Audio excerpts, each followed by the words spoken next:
Good morning, and thank you for joining this conversation with Province 7 small and rural congregations, where we talk about stewardship, best practices, and virtual stewardship campaigns.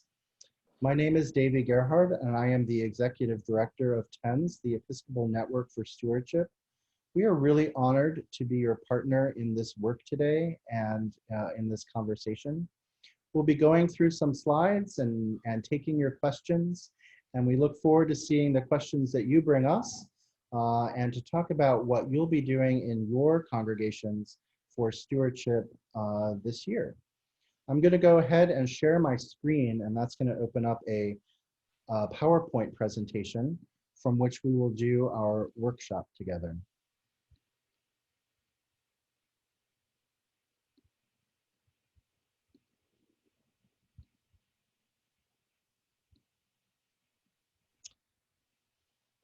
Good morning and thank you. So a few goals for today's webinar. We are going to review some stewardship campaigns and talk about how they are opportunities for deepening relationship and formation in our congregations. This is especially important as we are, in many cases, isolated due to the pandemic. So how to stay in relationship with each other. We're going to talk over virtual offering plates and platforms that people can use churches can use to raise money on their websites or through applications on phones. We'll be talking a little bit about that. We're talking about virtual event-based fundraising. So many of our congregations rely on fundraising events like galas and silent auctions, Christmas bazaars, bake sales, talent shows to raise money. So we'll be talking about a few strategies that you can use to make those virtual this year if meeting in person is impossible for you. We'll be talking about pledge campaign best practices, specifically how to ask for money in church and how to have conversations about money and the theology of money in church. And we'll be talking about small churches and big churches and some of the challenges that they face. Finally, we'll be talking about some tools for deepening our stewardship theology, including how to have really difficult conversations about money, especially in this year where there's some economic fallout due to the pandemic. And we'll be talking about year-round stewardship options and how you can keep this conversation going around all the time. As we go through today's presentation, I will stop every few slides to ask you for your questions. So as questions come up, if you could use the chat function to type your questions in, we'll all be able to see those, and then I will read them off and answer them. If you want to state your question and have a conversation about it, you can use your tool in your participant screen. That's the tab at the bottom of your screen that says participants.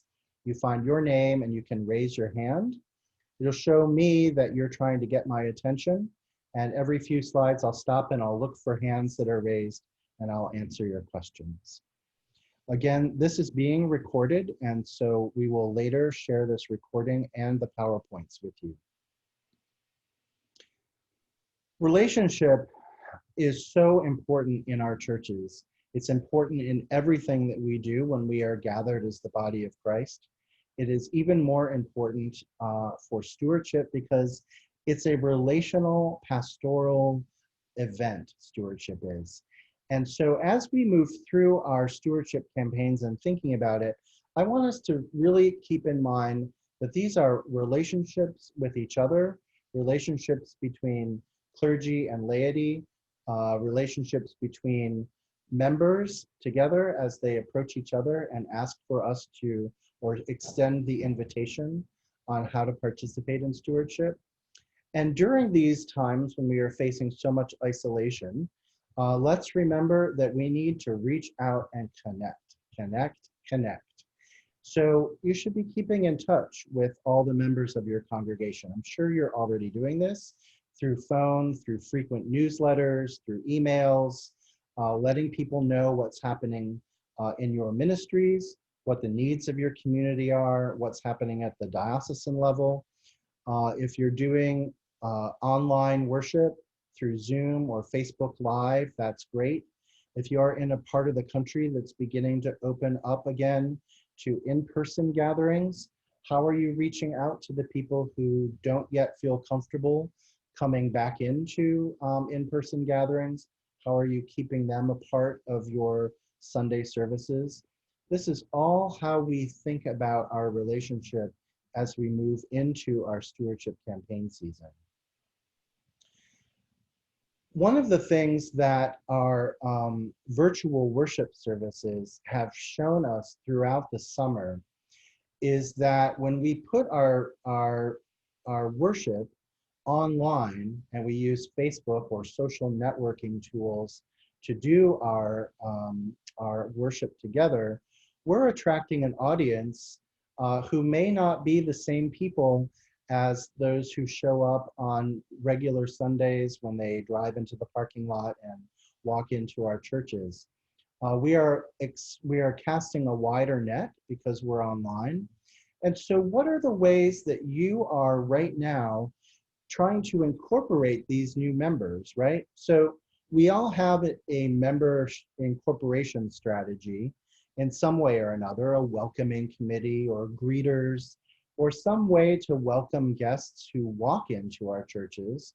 But when they Zoom in or when they visit us virtually, what are the ways that we are using to keep them coming back, to get their names and their addresses as they want to share that with us? Are we asking them to visit a website or to send us an email or to give us their phone numbers so we can give them a call? Are we inviting them in to deepen their relationship with us through fellowship opportunities or study or other sort of Christian formation book groups, things like that? We are in an unparalleled and unprecedented moment of having a really wide audience when we engage through social media.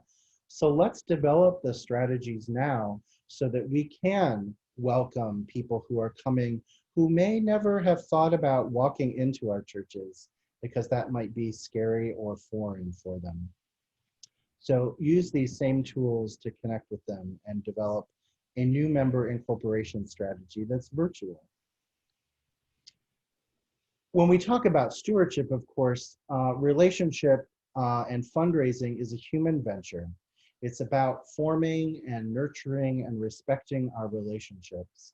I'm going to say this over and over again as we move through this morning's session, because when we talk about money in church, we are having pastoral conversations.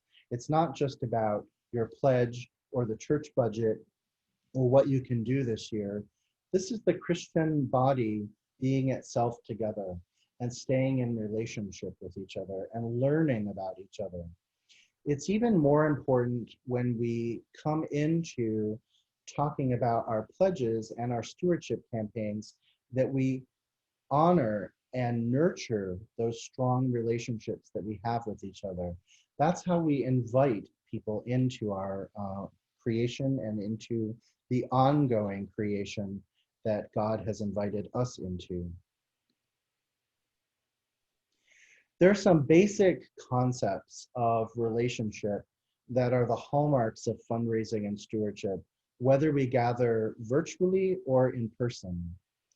I just want to say that frequent and genuine communication leads to that strengthening of our communities as we stay in touch with each other, as we reach out, as we make certain, especially in these times, that everyone feels connected and gets to be heard.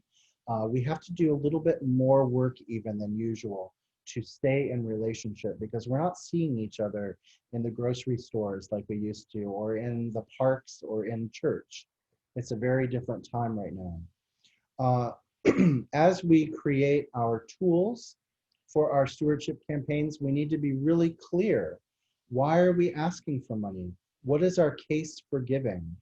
I'm going to be showing you some examples later on about how to be really concise and clear about the message you use to do your fundraising in church, and we'll talk about that. We need to make sure that our finances are transparent and accountable. So our leadership, our treasurer, our budget, it's information that everybody has access to, everybody knows how it works. Transparency in our budgeting and in how we spend and receive our money is so important towards building that trust and relationship.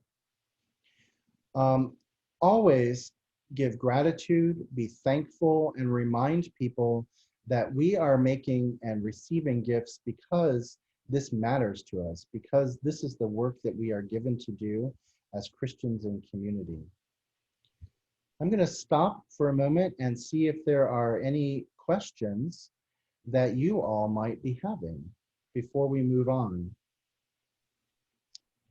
Let me see. I don't see any blue hands.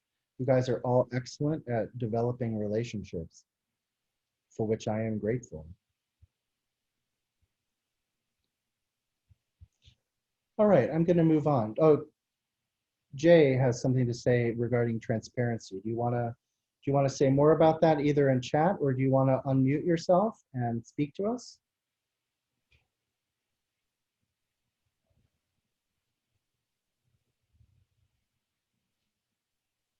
Your diocese does not publish the bishop's salary. That's an interesting question.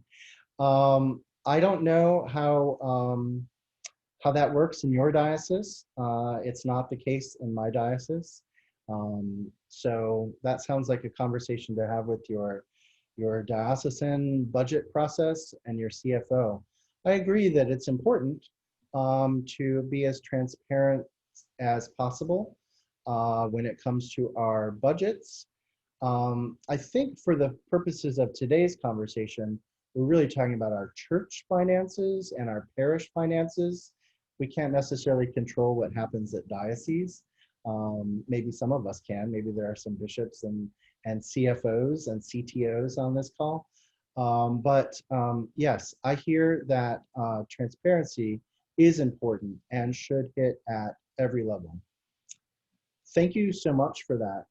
It's especially important when we talk about our assessments and how we pay or how we participate in the life of our diocese. It's really important. So thanks for bringing that point up, Jay. I really appreciate it. All right, I'm going to move on, and we're going to talk a little bit about virtual offering plates.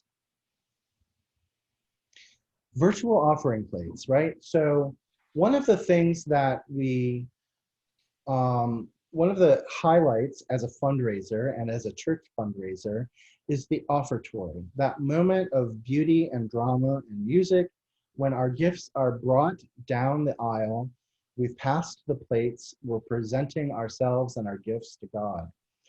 And when we are not able to gather in person, but we are gathered virtually, how do we create and keep that moment of giving and gratitude and generosity front and center at that moment of the offertory? One of these ways is to create virtual offering plates. There are a lot of different kinds of software platforms that churches are using to be able to raise money online.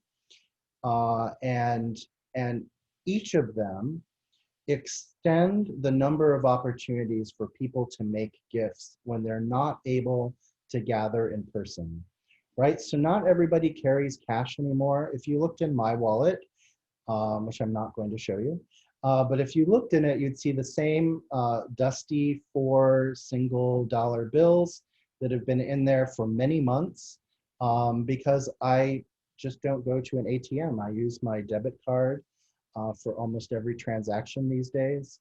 And so I don't carry cash. If I walked into your church, you didn't have a way for me to give money online, you wouldn't be getting anything from me as a visitor because I don't carry it in my wallet.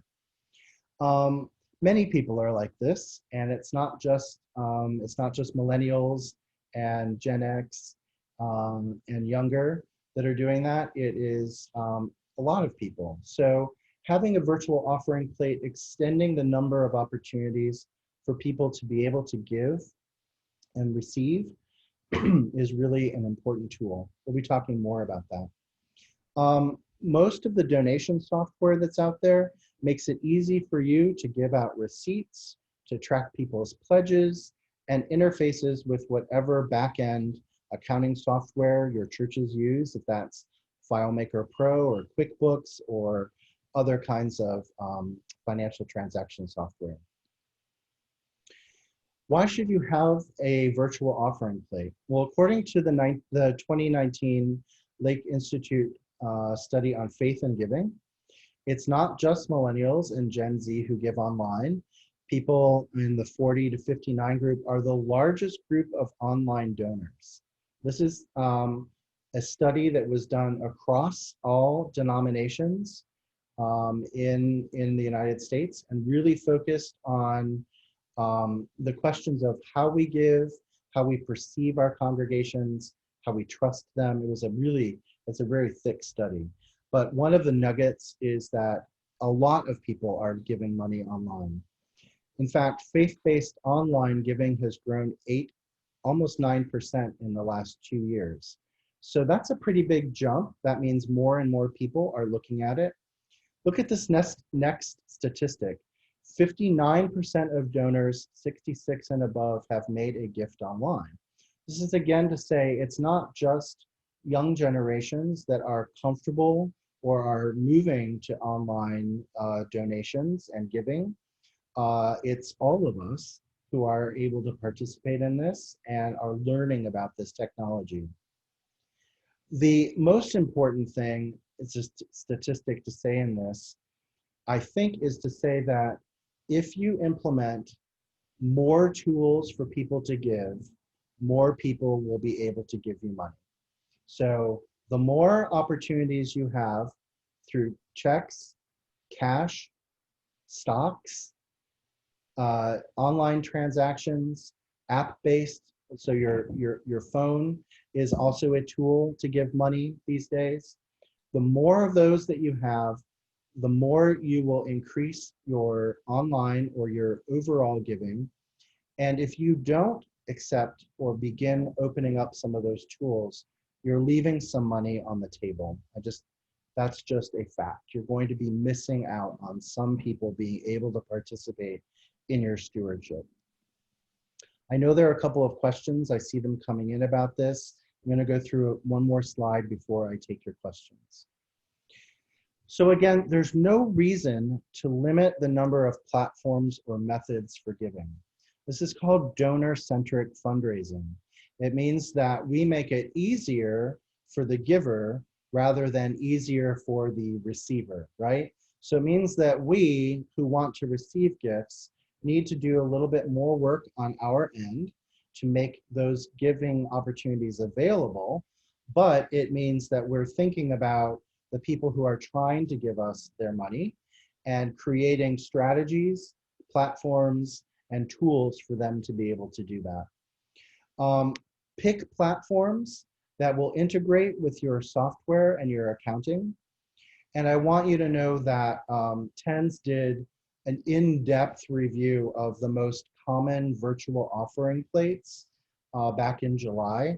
And I've given you the link here to watch that hour-long YouTube and the slides so that you can take a look at that. If this is something that you want to implement in your congregation, we've done a lot of the work for you of comparing the various tools that are out there. They all come with some upfront costs, and some of them have transaction costs, and they vary widely. Some of them are expensive, some of them are very inexpensive, some of them are complicated, some of them are easy. So we do a lot of the research for you to show you what our recommendations are and what the pros and cons are. Take advantage of that and find some tools that will work for you. We really want you to increase your giving. I'm going to stop here, and I see that some questions have come in. I'm going to answer them. So again, use the chat to type your questions in or raise your hand, and I will answer them. What are other churches doing to gather information on visitors is a question that came in. Thank you, that's a great one. So some of them are designing a simple form. You can use a tool like SurveyMonkey, which is free, that asks for some basic questions, and you can create a link. So if you're doing a virtual service, for example, your Facebook Live or your Zoom worship service, you can put a link onto your, in the chat or in the comments that says, please fill out this brief survey if you're a newcomer. And you can ask whatever questions you want in that, right? You can say, how did you find out about us? Who led you here?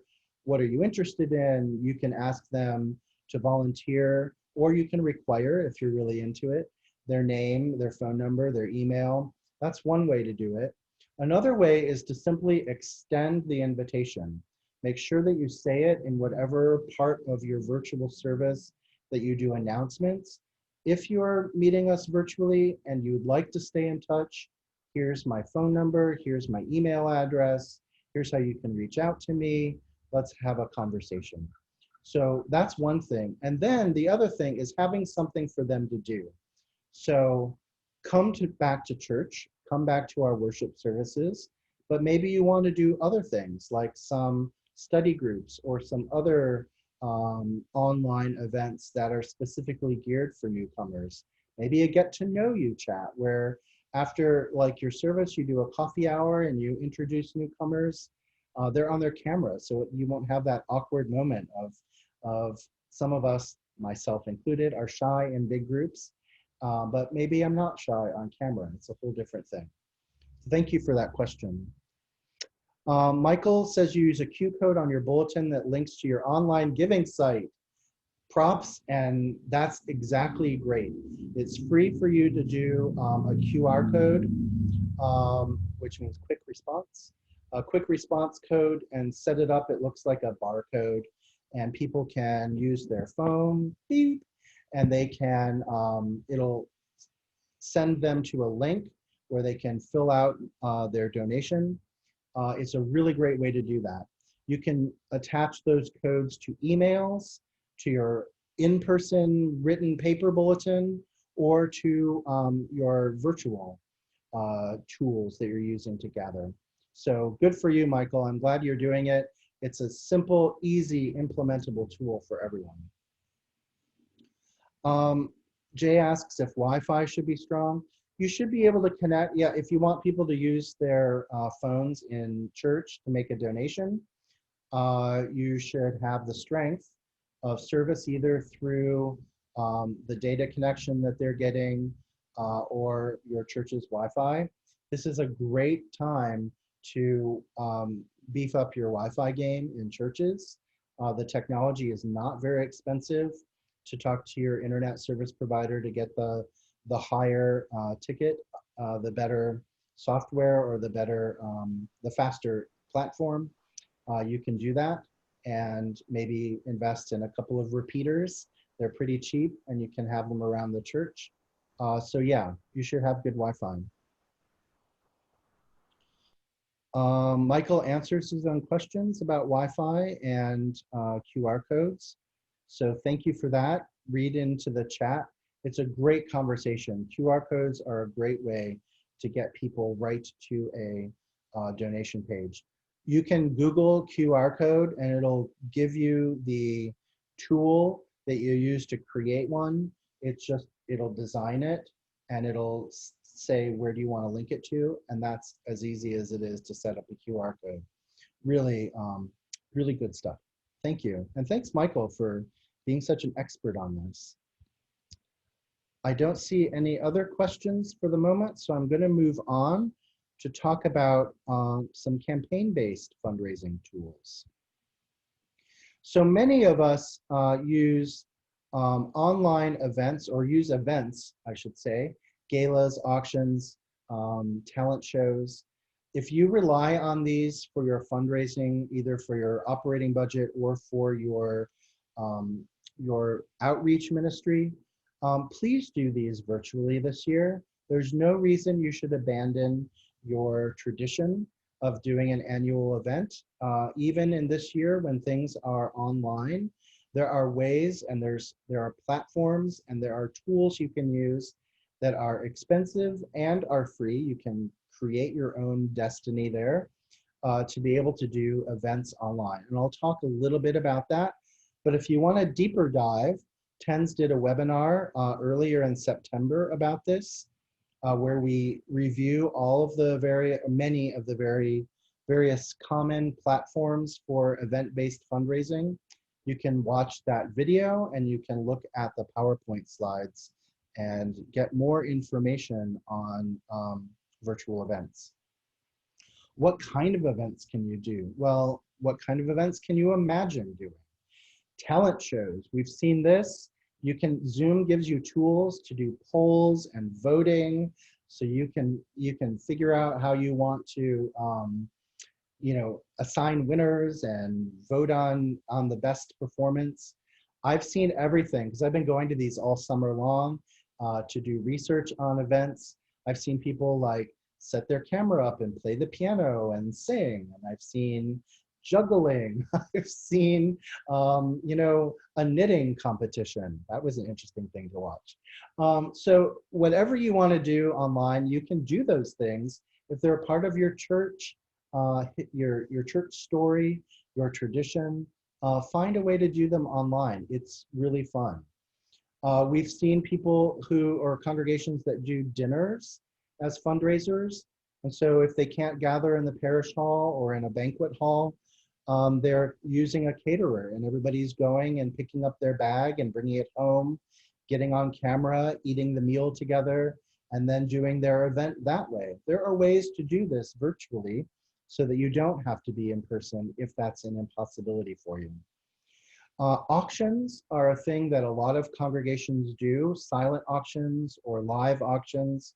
That you're going to need some software to run those, and so that's what that earlier webinar that I referenced. You can go and you can take a look at that.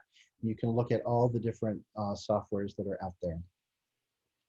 But if you want to run a virtual event at virtually no cost, here are the 5 things to do. All of you who registered for this used Eventbrite to buy your ticket, which was free. You can buy tickets. You can set up, if you want us to sell tickets, you can do that on Eventbrite. It is free for the church to set up Eventbrite to use as a ticketing or a registration tool. You can use your social media, which is also free, to promote your event. No money there yet. You can use Zoom to bring people together. Another tool that many of us have access to that isn't costing. You can use Tithely or another sort of application to collect extra donations or to do text to give campaigns. Tithely does have a setup cost and it takes a transaction cost. You can look that up online, or maybe you are already using a way to instantly accept donations. That's a way to do that. That will have some costs associated with it. And then you can run your auction using eBay for charity. eBay for charity is the same tool as eBay for everyone else, but it will allow you to register as a nonprofit. Your church is a nonprofit. You'll have to go through a verification process that takes about a week, where you submit your tax ID number and they verify that you're an actual tax deductible institution. And then they will allow you to use their platform to do everything that you would do on eBay: bidding, displaying things, paying for your won bids and your merchandise. And they'll allow you to do that, and the setup is free. So eBay for charity is a free way for you to run an auction if that's one of your tools. These are all tools that are really easy to implement and easy to operate. I don't see any questions on auctions and events. So unless you have one, I'm going to move on to our next section, which is our campaign best practices. I'm going to take a sip of water first.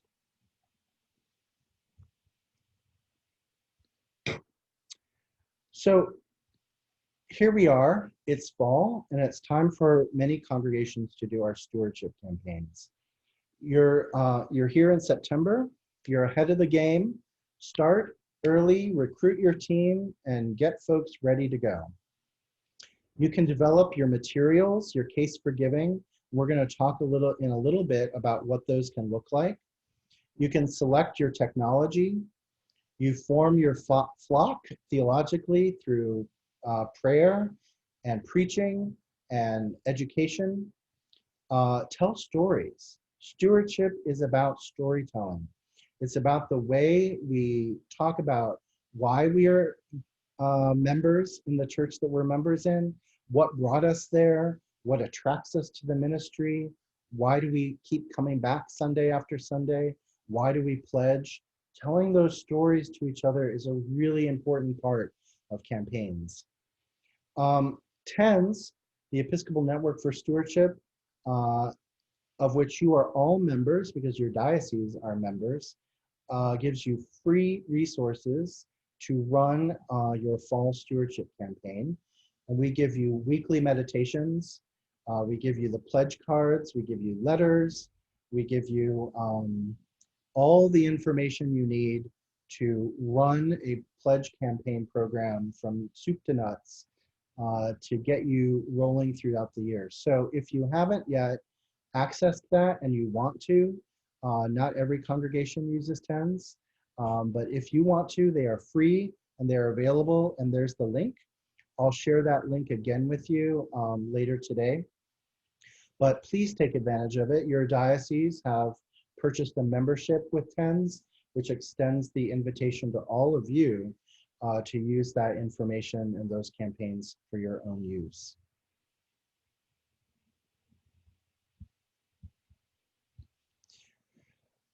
This is a big slide. Don't worry, you're going to get these slides so you can look at them. You don't have to furiously take notes. I wanted to talk a little bit about narrative budgets. This is a great way for you to talk about how your church raises and spends its money away from the line item budget of your church, right? So yes, it's important to have a line item budget, and it's important for people to be able to see that. It's also important for us to be able to say, well, what does that budget actually do for us? What are we doing with the money that we raise? And I say this because many of our congregations, including ones that I've been a part of, at various times come around to their pledge campaign and they talk about salaries, they talk about utilities, they talk about building and grounds, which are all things that need to be funded, absolutely. But what they don't always do is talk about, well, why are we paying those salaries? Why do we need a building? What are our utility costs going for? A narrative budget tells the story of how we raise and spend our money. So I give you across the top of this screen a very simplified line item budget. It doesn't take into account everything that you have in your budget, but let's just say this is the most basic budget of a church that happens to spend, has maybe a couple of clergy, they do a music program, they run a youth program, they have some funds, right? So first of all, how do we raise our money? And then how do we spend our money? So a narrative budget takes those salaries, benefits, utilities, the fixed costs of our church, and it spreads it out over our program areas. In this example, this particular church picked 5 categories of spending that they do: children, formation, neighbors, community life, and sacramental life. You can pick what you do with yours. It varies from every congregation, but this particular one, for this hypothetical exercise and this hypothetical budget, picked these categories. And so they described their work in terms of, well, we spend this much percentage of our time on the sacramental life. So they divide up the salaries, the utilities, the insurance costs, the building costs, proportionally across different program areas. When you see a narrative budget next to a simplified or a full line item budget, it does the story of connecting the dots. It tells a congregation why we raise this money and how we are spending it. This is a really important tool, and I want to just introduce it to you as a way to develop compelling stewardship materials that tell stories about your congregation and its money. And here's another one. It's a simplified case statement.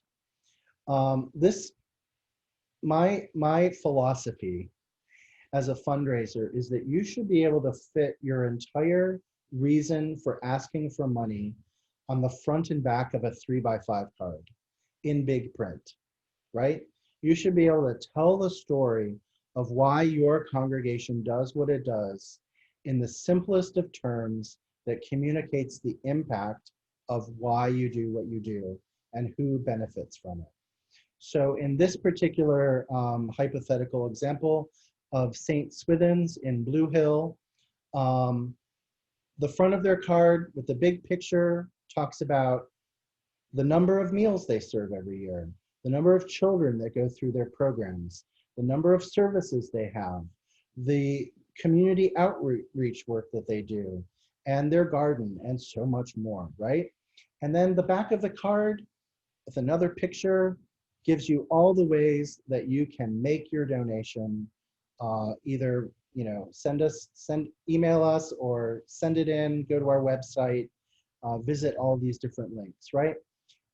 What I'm doing to say this is I created this, and it probably looks like I created this on Microsoft Word, because it's not very pretty. I am not a graphic designer.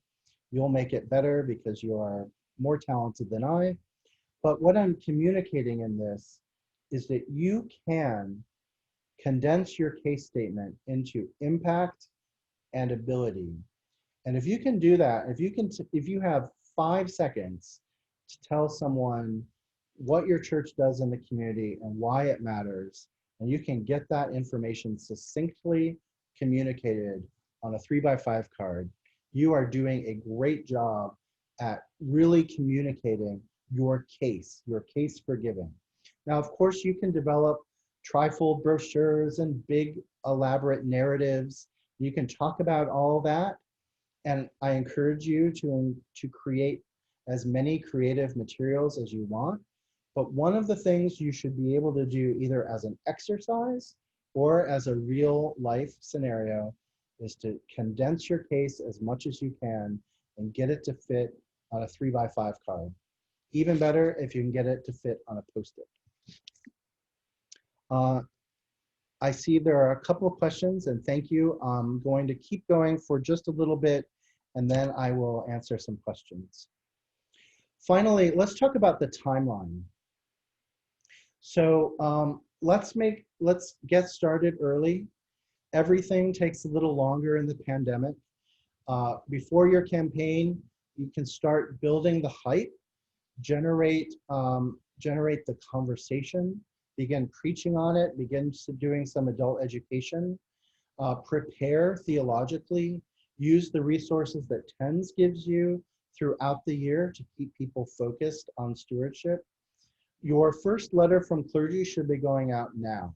So if you haven't already sent it out saying, the campaign is coming and here's what we're doing and get excited about it, that letter should be going out in the mail this coming week.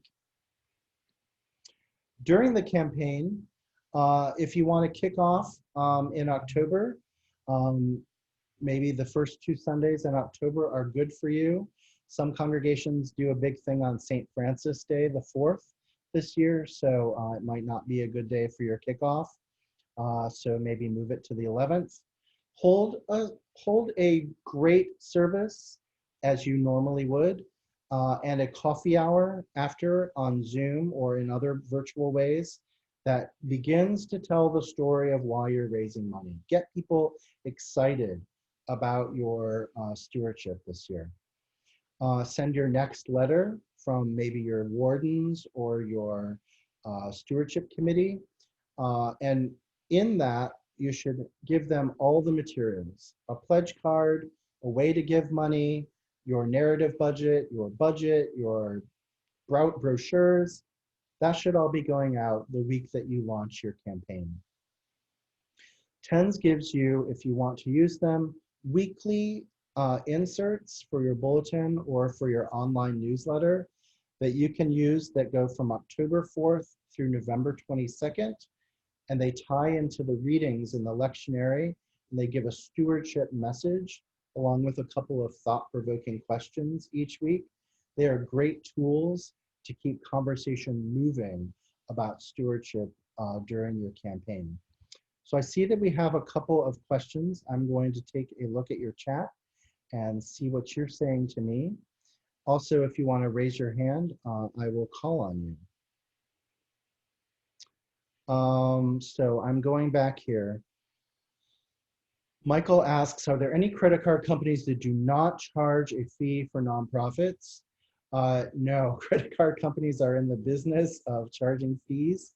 It's how they make money. So you can, the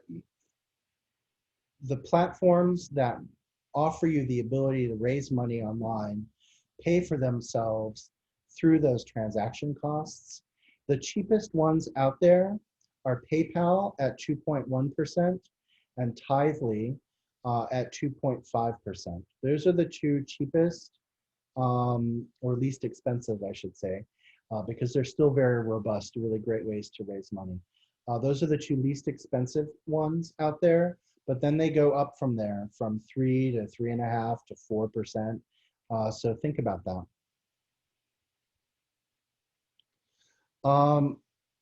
Someone says that they may not be ready for a fall campaign.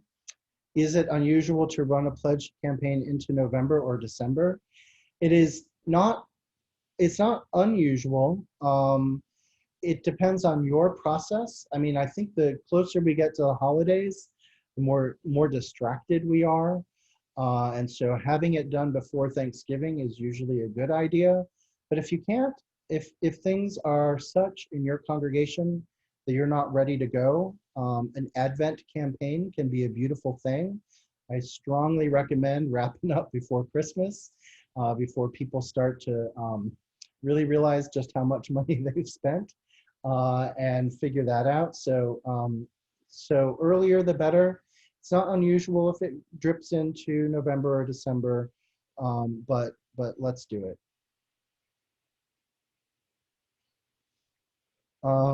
There was some questions, it looks like, in my budget. Yeah, I had assumed a couple of clergy and their benefits and their pension and all that. So yes, that wasn't one rector making $400,000 a year. There you go. Somebody asks, with so many people hurting, do you generate excitement about stewardship? So I'm going to go on in a couple of slides later. I'm going to talk specifically about how we have those difficult conversations during economic fallout. So I will answer that question then. And Victoria, I see you have a question if you want to unmute yourself, and please ask it. My question, Davey, is I'm looking at the prospect of maybe a budget less than half of that. And I know that for my diocese and some of the folk watching, my budget is generous. It is really difficult to say to folk, you know, this is 60% of our budget, 70% of our budget is probably staff and benefits. And so trying to do the breakout that of a corporate, not a corporate, excuse me, a pastoral size parish, or actually that budget is closer to a program size budget. Yeah. Leaves me a little bit I don't know how to do that. And I hope that you'll address the issue of parishes of under 50 where your priest is also your, as I am right now, my own secretary, and just trying to get the bills paid with older people who are afraid to come out is going to be a big challenge. So the thing about a narrative budget that is universal is that you spread out those costs and you talk about not the people doing the work, but the programs that are done because of the work that is happening. So that's to say, if your congregation's work is your community life, so staying in touch with each other, checking in on each other, the pastoral work of church, right? If it's the sacramental life, like you were handing out Eucharist earlier today, it's the sacramental life of the church, that's a cost or a program area. If you do anything for formation, if you do anything for outreach, all of those things are programs. And so you can identify in a narrative budget your salary spread across those program areas. And so it's not just saying, look at this big line item in our budget that's about my salary and benefits. It's saying, look at the 5 program areas that are possible because we're paying salaries and benefits. Look at the program areas that are possible because we have a building and it costs money to keep it up. So you're taking the line item and you're translating it into program.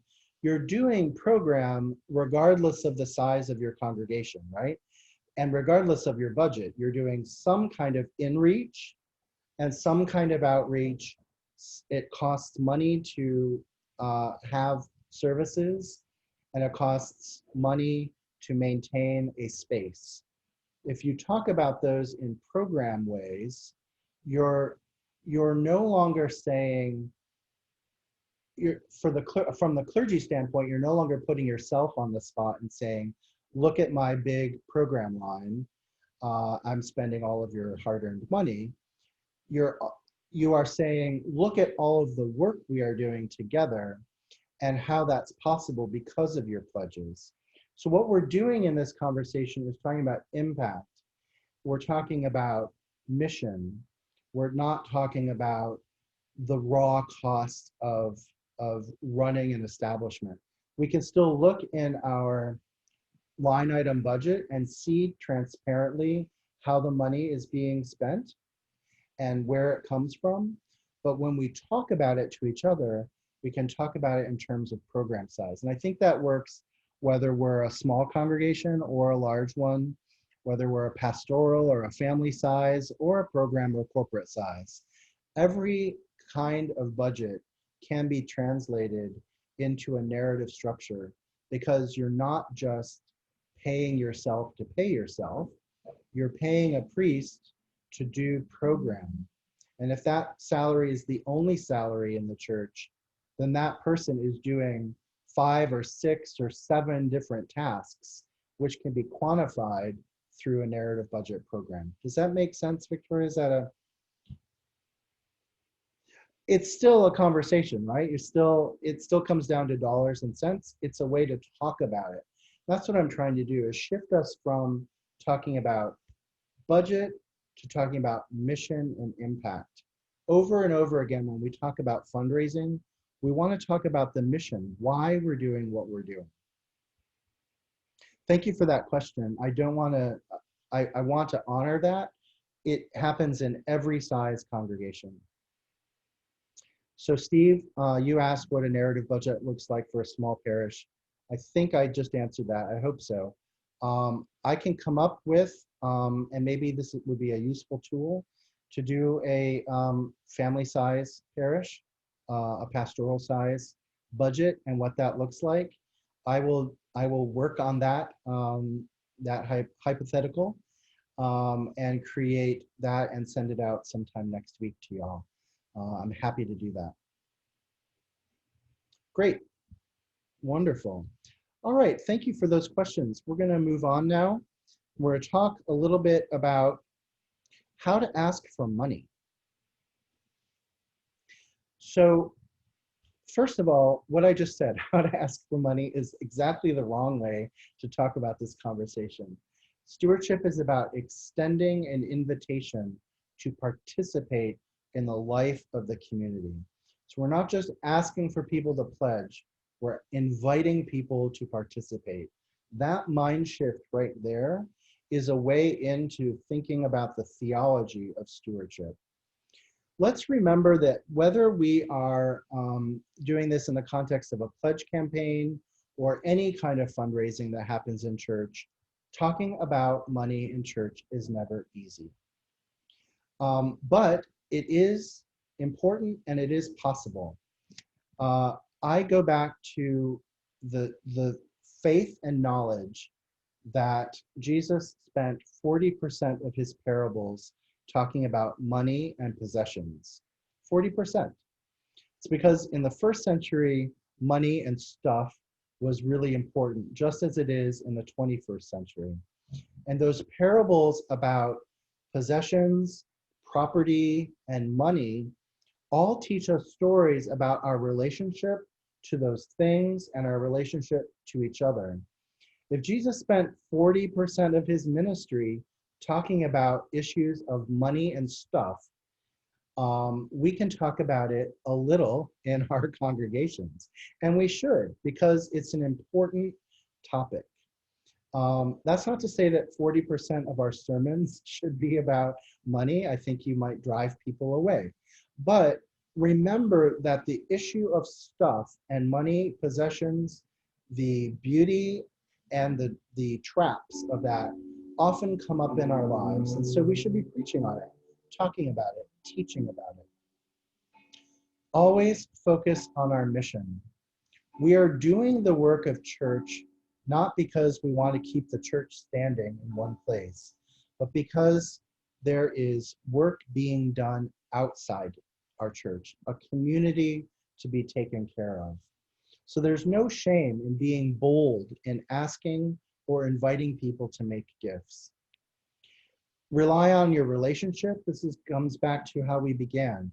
When you're inviting someone to participate in stewardship this year, remember your whole relationship with them. Use their body language to guide you in that conversation. Are they feeling anxious? Are they feeling excited? Remember that every conversation we have about money is pastoral, because we put stuff on our money, right? We put our hopes, our dreams, our retirement plans, our anxieties, our health concerns, our kids going to school. We put our joys and our celebrations. We use money to explain all of those relationships. When we engage the topic of money and stewardship, it's a pastoral one because we bring a lot of stuff to our money, and our money communicates a lot of stuff. Let's remember that. And these are pastoral, beautiful, spiritual conversations. And then a statistic that should make all of us excited when we go into extending the invitation for stewardship is that according to the Ecumenical Stewardship Center, 97% of people who are invited to make a gift will make it. So that's to say, when you go and you have that conversation with someone in your congregation about making a gift to this year's campaign, 97% of the time, people are going to say yes. So the biggest fear we have in asking for money or talking about money is the fear of no, the fear of rejection. As a fundraiser, a career fundraiser, I have been used to no a lot, right? You get used to it. But I'm still afraid of it. And so I remember things like this. People in church, they're there for a reason. They want to give. They will say yes most of the time. Well, so how do we extend that invitation? I've given you 4 different scenarios here to talk about ways that we might invite people to make a gift when we're focusing on a renewal. So asking people to renew last year's gift. You always extend that in, I've made my gift, I'm inviting you to make yours. Will you think about it and pray about it? And in all of this, I want to remind you that I am not suggesting that you as the asker or the inviter know what somebody's stewardship pledge is. So we're not talking about money here. We're not saying, Davey, will you make a gift of $2,000 this year? I know what you did last year. You don't know that. If you do know that, it's not a part of the conversation. What you're saying is, will you prayerfully make a gift this year? Will you participate in stewardship this year? So sometimes we're asking people to increase their giving. And we're going to talk a little bit later about the situation we're in and where some people, some households may be able to make increased gifts. So can you make a stretch gift? That's a word you could say. It's a phrase you could ask if you know a household can do it. Sometimes we realize that people have had a tough year. And so if we know that going into it, we can acknowledge it. I know that this year's been really difficult for you. Maybe one of you has lost a job. Maybe things are really tight in your budget. But still, I'm asking you to make a gift to our campaign this year.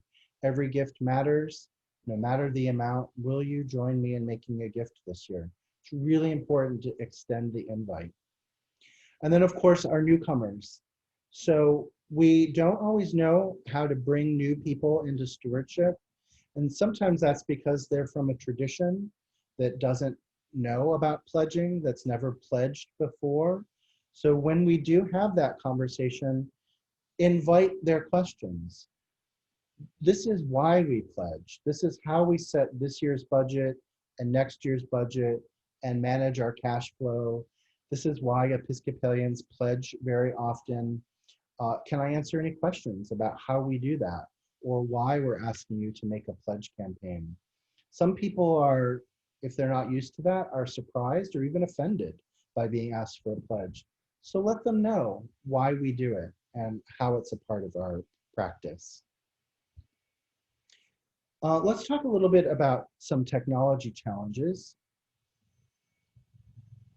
Not everyone is online. This is just true, right? So one of the things I love about Zoom in particular is that you don't have to be on screen to use Zoom. You can use your good old-fashioned telephone. Well, this is not an old-fashioned telephone, but you can use your phone to be on Zoom. And so if you have members of your congregation that don't have internet or don't have strong internet or don't have camera, they can use Zoom through a phone to participate. They can't see and be seen, but they can hear and be heard, and that's important. So develop some strategies to reach out. One of the congregations in the Diocese of California, when we first went virtual back in March, they developed sort of a cohort of Gen Z kids that knew the technology really well, and they all, picked up the phone and they called members of the congregation that had said, we don't know how to get online, we've never used Facebook, we've never used Zoom. And these kids had these conversations with these older generation folks, and they had a beautiful connection, right? Maybe they wouldn't actually talk to each other on a Sunday, but there they were, like reaching out and teaching and getting them up to speed. So use your grandchildren, use your great nephews and nieces, invite them to have conversations with members of your congregation that don't know how to access technology, because I bet they can help them do it. And it's a beautiful intergenerational partnership that happens there. Let's talk a little bit about small churches and what we are facing this year in terms of our pledge campaigns. We know that people are stretched. We know that people are stretched with technology too, that school, family, work, social lives, the pandemic has brought us all online. We spend a lot of time on these virtual platforms. We may be exhausted. So keep that in mind. And even though we're talking about ways to increase the number of opportunities for people to gather online, be respectful of the time and the effort that it takes for people to do that. So do small group work if you can. Small groups are a really great way to tell stories in our mission-related stewardship campaigns. Use those narrative budgets or other tools to talk about your mission so that the staff salary isn't the largest glaring item in your budget, but you're talking about the whole mission of your church. And again, please download TEN's materials. They are free for you to use. You don't have to invest in expensive stewardship packages. Your diocese has become a member so that you can have free access. I'm going to read off some of your questions. And if you have questions you'd like to ask in person, please raise your hand. So let's see. Reading back, Jay asks, yes, the common good. So linking our campaigns to our mission is always the way to communicate. So thank you, Jay, for that reminder. We have to always be talking about how we spend our money, the impact that it has in the community, the social benefit that we are offering. Here's some encouraging news. In 2016, a study was done by a group called Partners for Sacred Places, and they did a canvas of churches, mosques, and synagogues across the United States.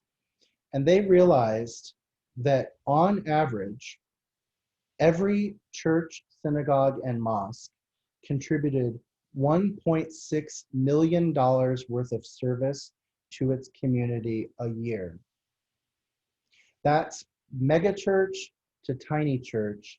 The average across the country is that every church, mosque, and synagogue contributes $1.6 million of impact into its community a year. That could be by hosting 12-step groups and scout troops and work like that. It could be by distributing food and food banks or clothing drives. It could be simply by using it as a meeting space for the neighborhood, a garden for people to grow, whatever. $1.6 million of service on average for your church in your greater community. And that's just an average. Maybe you're doing more than that every year. And that's not always quantifiable, right? But they tried to quantify it in terms of space rental services and things like that. The benefit, the social benefit that a church gives its community is vast and it's universal. So know that just by being there, you are contributing to your neighborhood. How are people reaching out beyond the core congregation to invite people, new people into Zoom services? So your Facebook, your social media, if you're using that, I've seen some congregations that are even using old technology like newspapers to say, we're gathering virtually. Here's the link. Join us at 10 a.m. on Sundays. It's a low barrier way to invite people in. The other thing that's really hard for us to do when we are gathering in church together is to invite our friends and our coworkers to come to church with us. But you can say, hey, do you want to join this virtual service and just take a look?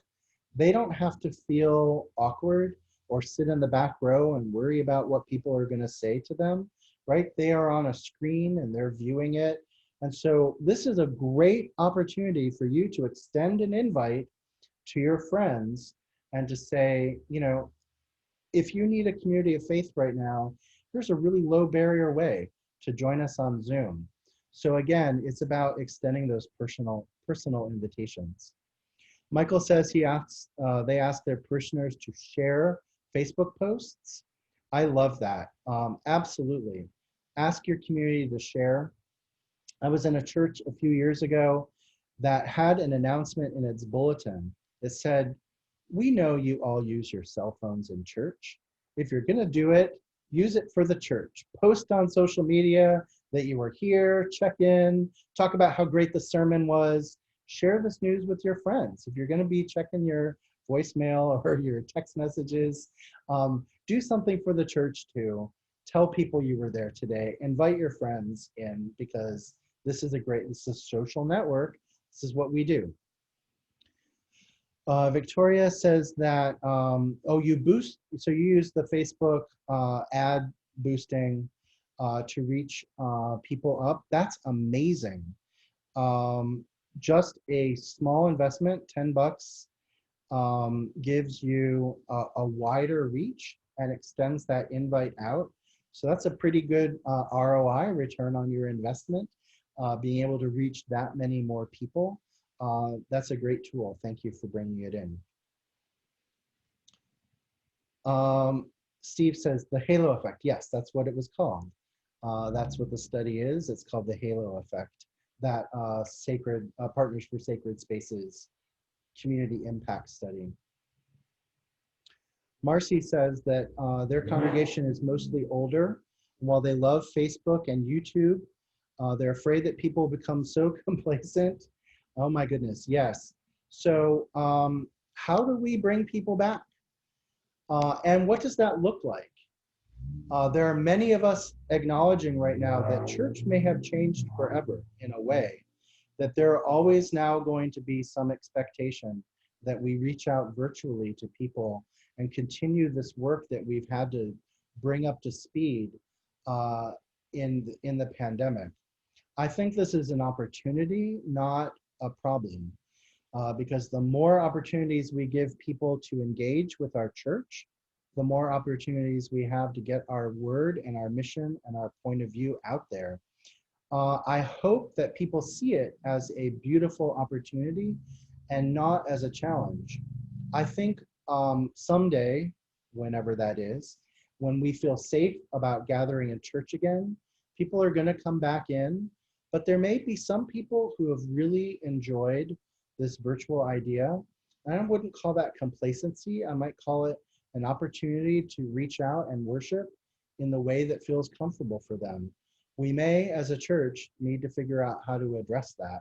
And that's going to need some deep theological conversations and some real work. I'm going to guess that it's going to come up at conventions and general conventions for a while, because this is a really deep piece of work that we need to do. So Jay says that they reach out to congregants who don't have social media. How do you reach out to them, Jay? You say that you reach out well. What do you do? Do you call them? Oh, phone banks. Excellent. You know the telephone, it still works. Use it. We get so caught up in technology, we forget about the one that we have in our house. Wonderful, great questions. I'm gonna move on. I have a few more slides. We're gonna talk about some difficult conversations and some strategies around them. So this goes back to a question that someone asked earlier, and I'm gonna have three slides on the challenging times that we're in. How do we talk about money when there's economic fallout from unemployment and other pandemic-related problems? So let's remember, first of all, that people make pledges prayerfully. They pray about it, they think about it, they make something that makes sense to their household.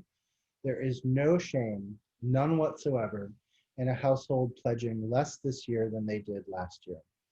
Let's just state that up front and make it possible for people to not feel guilty. We don't give out of guilt. We don't give out of duty. We give out of love and mission and generosity. So there's no shame, none whatsoever. But also remember that not everybody is experiencing the pandemic-related economic fallout in the same way. Some households were able to work online, so they haven't lost an income. My expenses have reduced greatly because I'm not going out to dinner or movies or travel. I didn't take that long summer vacation that I might have had. I might be in a position to have an increase in my pledging this year because I have not spent as much as I normally would. It's a strange year, right? So not every household experiences what we're going through in the same way. You know your church, you know your people within your church, and you'll be able to know that question up front. Are some people able to give more? Are some people not able to give more? Again, let's remember every conversation about pledging is pastoral. Here's a plug to remind us that the relationship between clergy and stewardship is a strong one. I know that we have lots of tradition in some of our congregations about clergy not participating in stewardship or not knowing what people give. And I don't want to weigh in on either side of that question. But what I do want to say that is, in stewardship campaigns, when we are taking the opportunity to reach out to everyone and ask them for their pledge, we should check in with clergy.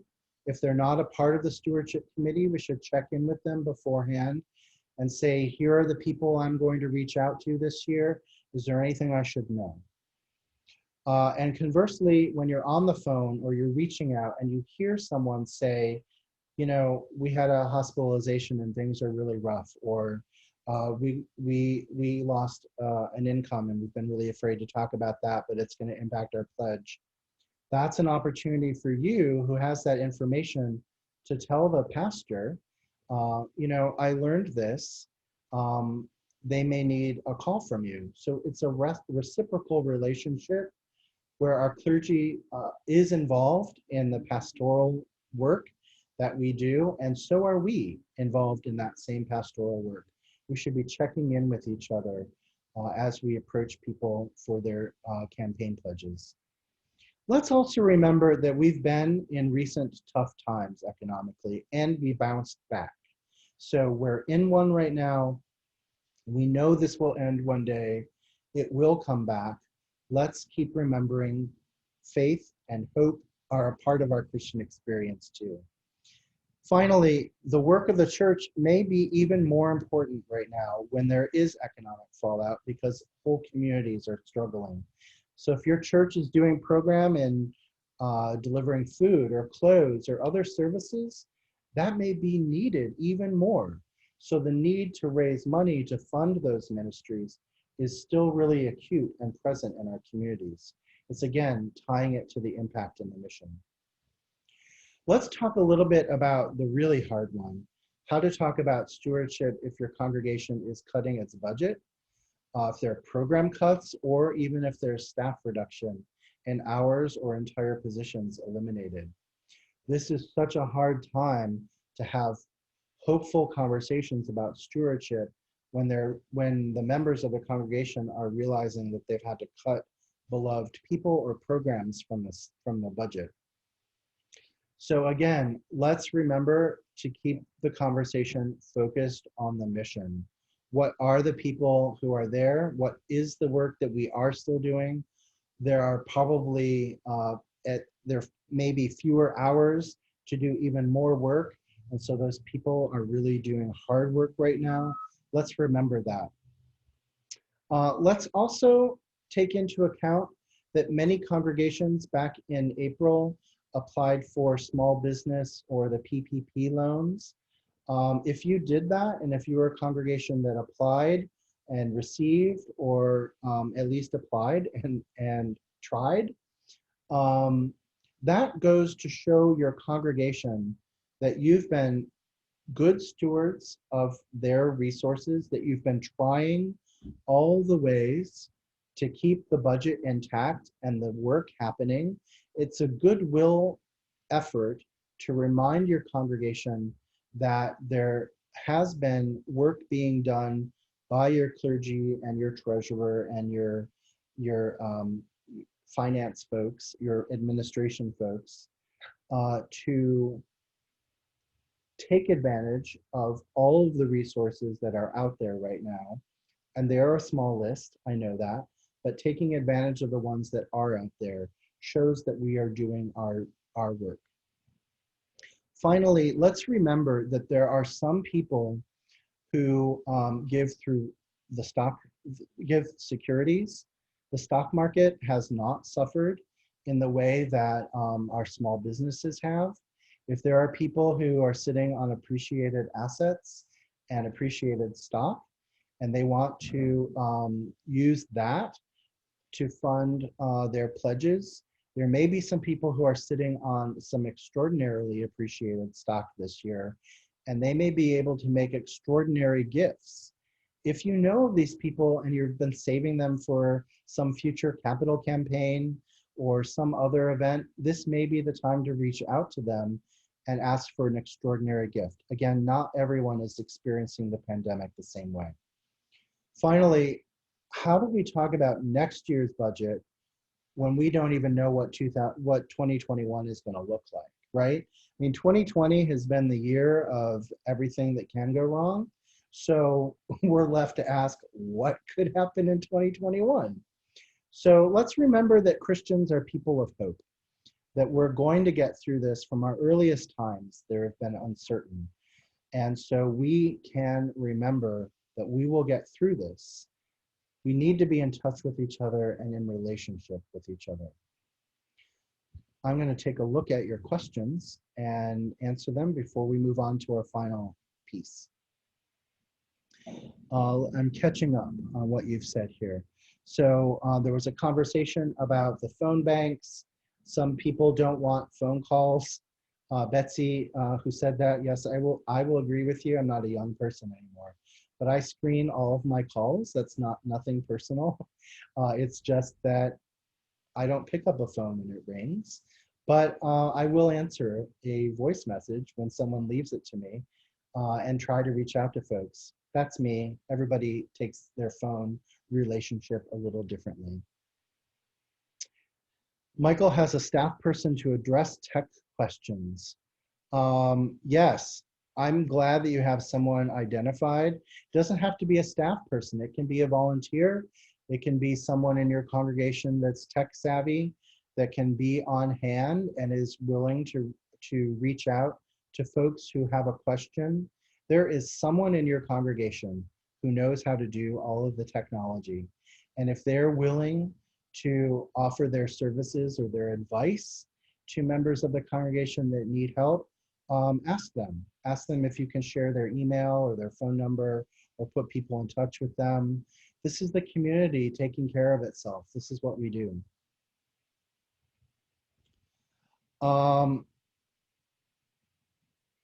Yes, oh, there was a conversation about the rector, the letters in tens. Thank you. Yes, we think that clergy and lay folks should equally share the responsibility of stewardship. Great, I'm going to move into our last conversation, and then we're going to open it up to questions, and then we're going to take a little break and come back for some breakout rooms. When we're engaging difficult topics, let's remember to create a safe place, right? Nurture all of our voices, give introverts like me a chance to speak, and let them know that their work is honored. Keep things positive. That doesn't mean that we need to say everything's fine, but keep people focused on what's possible, on the vision, on the future of the church. If you're using small groups, train them on how to be good facilitators. They don't need to know all the answers. What they need to do is keep the questions going and check in and say, I don't know that answer, but I'll let you know. The same goes when you're extending the invite to ask someone to pledge. They ask you a question about the budget, and you don't know it, say, I don't know that. I will ask and I will get back to you. Or say, do you know how to reach the treasurer? Here's their email or here's their phone number. They can tell you what that's about and why we do that. I love these tools, and this is sort of like our next level stewardship. How to keep stewardship focused year-round in our churches. I love this tool of a spiritual money autobiography. You can do this in an adult forum or in small groups or in a small group Bible study type focus. where you offer these questions. They're difficult questions, some of them. They get into very deep places theologically and emotionally. That's why we create that safe place for deep conversation. This is a way, if we run this every once in a while, every few years in a congregation and get people using this tool, it really deepens our faith and our theology about stewardship and generosity. I give you this, you're going to get all these slides, so you'll be able to copy, cut, and paste this into whatever format you like later. Telling stories. So we always want to tell the story of our work. So if your work is benefiting people, like people who come to a food bank or people who participate in a tutoring program, and it's appropriate and they're willing to share their story, invite them to record a little YouTube video, to write a paragraph about what the work means to them, or to address your congregation at a meeting and talk about why this work is important. If it's appropriate, if it helps, invite them in. If it's inappropriate for a client or a beneficiary of your services to talk about that, then maybe someone who's on the program staff or who volunteers at your food bank or something like that, maybe they can talk about the stories of impact they hear about your ministry in the community and why your gifts are extended out and mean so much to folks. And always tell the story of people who pledge. Tell your own story. This is why I participate. This is what it means to me. This is why I give money to my church. This is how I stay involved. These next 3 slides are tools for your edification. They are ways to use a common tool like the baptismal covenant to talk about our fundraising values. That's not to say that the baptismal covenant should be co-opted into a fundraising pitch, but it's a way, it's a common language that we all have as Episcopalians, and we can talk about what the apostles teach us about our possessions and our money, how we deal with conflict between our money and values, what we say when we talk about the good news. When we think about the baptismal covenant in terms of our own values of fundraising and generosity, it's just a way in. It's a theological way in to help us talk about our stewardship practices. And then I talk about our church calendar, the other great thing that our congregations use to focus us on our church year. Every one of these church seasons, important in its own right, of course, as we move through the church year, can also have a focus for stewardship. So if we want to communicate these themes as we move through the church year, just a simple statement in our bulletin or from the announcements that keeps us remembering that stewardship is a year-round, thought-filled, prayer-filled activity. So what are your remaining questions on anything that we've talked about today? And how can we finish up this conversation and move into some of our breakouts? What are the questions that you have about anything that we've talked about? Marcy says that, oh, so your husband is doing all the live streaming for your church, saving, so you're not having to pay someone to do that or pay a videographer. Great. Churches and volunteers, it's part of our time and talent part of our stewardship campaigns, right? So we all have these skills that we can bring to our churches, and I'm so glad that your church is doing that. A question, what are the guidelines for sharing information from this webinar?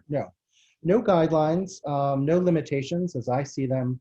This is information for everyone. We are happy to share this with you. I will send out the link to the YouTube video of this whole thing and give you the slides in English and in Spanish. You can rearrange them. You can use them for your own edification. You can copy and cut them into whatever you want. We give this as a tool for you. So thank you for that question. Do I ever include an appeal for estate gifts during stewardship?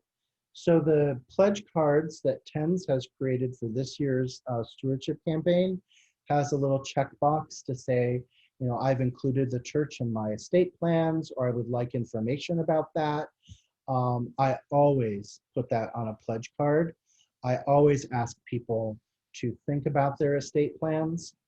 And planned gifts are always a beautiful way that churches get large gifts or bequests, endowments, of course. Ask for them during your stewardship campaigns. So you can even tie it in to the pledge drive. You can say, you know, here's the information. You can post it on your website about how people make planned gifts, or maybe you can feature a story about a bequest that was made sometime in the past and what was done with it. Always talk about your planned gifts, and always give people an opportunity to say, yes, they want more information, or yes, they have included the church in our will. Really ask that question. Have you included the church in your estate plan? Because so often it comes as a surprise to a church that they've been included in someone's will. And it's a beautiful surprise when it happens, but there was no way to thank that person while they were alive and to say, we really love that you've done this. Thank you. It's a beautiful gift. And however people feel comfortable with it, it's really nice if you let your church know that it's going to come, because then they can honor the gift while you're living. Did you miss encouraging tithing or modern tithing? I always talk about the tithe. I didn't talk about it too much today. Proportional giving is a way that we talk about the tithe in a modern way. Set that percentage for you and your household, and stick to it and increase it as your household becomes more stable or has more resources to give. Proportional giving is a really beautiful tool, and it's a discipline, right? When I give proportionately, I know that that's my first fruit. It's coming off the top of my paycheck. It's going to my church. I do it in my own way through automatic payments, right? I've set them up so that they come out of my account on the day that my paycheck hits, and that's the gift to the church. Many people do that kind of proportional giving. It is part of the discipline and beauty of ongoing stewardship.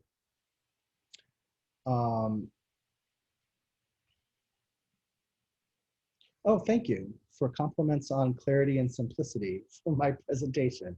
I put a lot of information in the slides because I want you to have them and take that information. So they might look like a lot of information, and they are, but it's for you to digest later, so thank you. Will I be covering the talents portion of time and talents? So we haven't really talked about that, and we can talk about it maybe in our breakouts as they come up. Time and talent, so this was focused on the money part of our stewardship campaigns, but as we've had people say that they're giving their time and their talent, and in doing so, saving their congregations money and doing the work, we always do that. In my community, we put time and talent on our pledge card. So we say, you know, I would like more information about these ministries. These are the ones that we're committing to participate in. We even quantify it. If people say, if people want to say, you know, I'll give 5 hours a week to this ministry, then we'll say, hey, you've given this many hours to the church this year, and we really thank you for it. Your time is valuable to us. So those kinds of things on a pledge card, asking people to pledge their time and their talent as well as their treasure, is a really beautiful way to do stewardship. Thank you, George, for that reminder of St. Hildegard. We give of ourselves to the church. That's quite a tithe, giving Hildegard to the church. Where would we have been without her? Jay asked, what precautions do we offer to congregations who are used to a subtle stewardship campaign? So I appreciate that. I know that we don't want to overwhelm people, especially because people are overwhelmed right now by everything else that's going on in the world. And our mission and our churches and our finances are really important. I think our subtlety in stewardship conversations often comes from the fact that money is a scary topic to us. And we think that we might want to make it subtle because it feels more comfortable. And that's not a value judgment. I am a career fundraiser, and every time I ask someone for a gift, my palms sweat, right? It doesn't matter. I've done thousands of asks and I still get nervous, right? Money is a hard topic to engage. But I don't think we should be too subtle about it. We should be bold, because the work, the mission of the church is life-giving, it's life-sustaining, it's life-changing. And when we take that passion into our stewardship campaigns, we're not just asking because I am asking you to make a gift. I'm asking you to participate in the life of the community, to do the work of feeding our neighbors and to taking care of the world around us. So I say, don't be subtle, be bold, be audacious even, but do be sensitive. There's no reason to use guilt or punishment or power in our conversations about pledging. We should talk about the hope, the generosity, the abundance, the gratitude, the gifts that we receive. That's why we do this work. And when we frame it like that, and when we frame pledging as an invitation, then we're doing that theological work of talking about why we do this in community. Fixed income folks are very faithful pledgers. And they're faithful pledgers because they have to account for so much they have to account for every dime, right? Because they're living on a fixed income. I find that they give the most consistent gifts because they know what their expenses are, they know what their income is, and they make very beautiful, very faithful, very generous gifts. So I always reach out to people who are on fixed income and ask them about their pledge. I don't assume that they can't make a pledge. I ask them to make one. And we also have to remember that everyone who makes a gift does so prayerfully. So we know that when we extend the invite to them to make their gift, that they are going to pray about it, and that through the guidance that they receive in that, they're going to make their best gift to us. Whether they're on a fixed income or whether they were just, whether they just made $1 billion last year, they're going to make their best gift because they've prayed about it and they've received the wisdom and guidance of the Spirit to do so. So I really believe that. And that's why I always say when people just want to sign their pledge card and give it to me, I mean, I'm always willing to take it. But I often say, do you want to pray about this?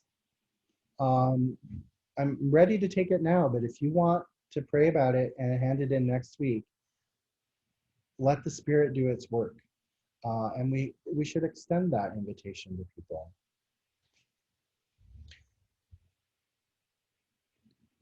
Are there any other questions before we take a little break? I want to acknowledge that we've all been here in front of our screens for an hour and a half now. Jay asks, do I recommend acknowledging that personal finances? Oh, yes, please. I should have said that earlier if I didn't in the tough conversations piece. It is absolutely essential when we talk about pledge campaigns that we say your pledge can change throughout the year. There's no shame. There's no change if your pledge needs to change. There's no shame in letting us know, but do let us know. Then we can plan for it. So if your financial circumstances change, it's a simple conversation. Let the pastor know, let the treasurer know, let us know so that we don't wonder about it. This is us taking care of each other. And if we know something's going on, then we can pray about it. We can be with you in that. You're not alone. So do let people know that they can change it. They can also increase it, right? I've had that happen plenty of times too, where people say, I just got a promotion halfway through the year. Things are better. I'm increasing my pledge out of gratitude. So you don't just have to change your pledge when it goes down. Michael, yes. We are not a collection agency in the church. So we do send out perhaps statements quarterly or mid-year, letting people know where they're at. But every statement is kind. We don't demand.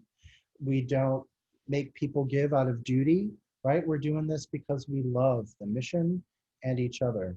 So do remember that we are not shaming people who can't make their same gift or can't make their pledge. This is a beautiful pastoral relationship. Thank you so much for your questions. I really appreciate what you bring to this because your wisdom in this